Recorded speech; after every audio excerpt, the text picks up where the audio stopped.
السلام علیکم ورحمۃ اللہ وبرکاتہ۔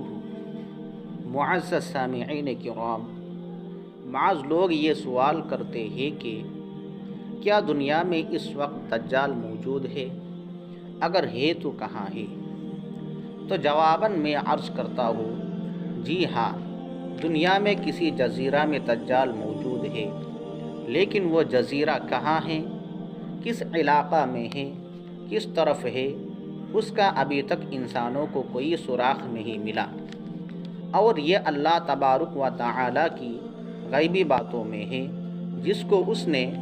پوری مخلوق سے پوشیدہ رکھا ہے، اور جب مقررہ وقت آئے گا تو یہ دجال وہاں سے نکل کر کے دنیا میں لوگوں کے سامنے ظاہر ہوگا۔ اس بارے میں ایک صحیح روایت احادیث شریفہ میں موجود ہے جو حضرت تمیم داری رضی اللہ عنہ کے حوالے سے خود نبی اکرم صلی اللہ علیہ وسلم نے اس واقعہ کا تذکرہ فرمایا کہ ایک جماعت سمندری سفر پر گئی ہوئی تھی، راستے میں طوفان آیا، ان کا جہاز یا کشتی ٹوٹ پھوٹ گئی اور وہ ایک جزیرہ میں پہنچے، اور وہاں پر ایک ایسا جانور تھا جو بالوں والا تھا جس کو جساسا کہا گیا ہے۔ محترم سامعین کرام، پھر وہ ایک مکان میں لے گیا، اس کی طرف اس نے اشارہ کیا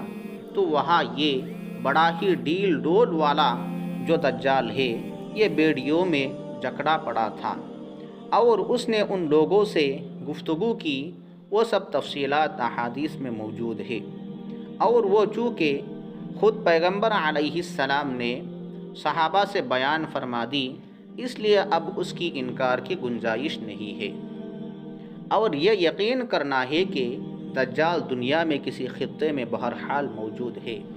وہ کہاں ہے کچھ پتہ نہیں، بس اتنی بات ماننی ہے کہ دجال ہے، اور دجال نکلے گا اپنے وقت پر، اور وہ 40 دن دنیا میں رہے گا۔ محترم سامعین کرام، پہلا دن 1 سال کے برابر،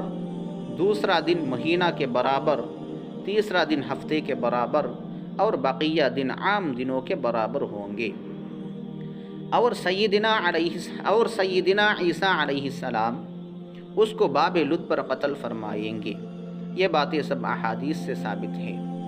اور اس کا ساتھ دینے والے سب یہودی زیادہ ہوں گے، اور دنیا کا سب سے بڑا خطرناک فتنہ ہوگا۔ اس سے سب پیغمبروں نے اپنی اپنی امت کو ڈرایا ہے، تو بہرحال یہ باتیں احادیث سے ثابت ہے، لیکن دجال ابھی کہاں ہے یہ بات کسی کو معلوم نہیں ہے۔